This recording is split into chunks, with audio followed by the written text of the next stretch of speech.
How to install the battery. Remove standing plate.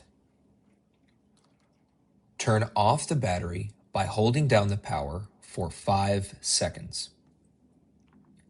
Once the green power light is off, you can unplug the cables. First, unplug the ground cable, then the power cable, then the charging cable, then unplug the Sate of Charge cable. Remove the old battery and install the new one. Be sure it is firmly seated. Then, reconnect the cables in reverse order they were disconnected. First, plug in the Sate of Charge cable.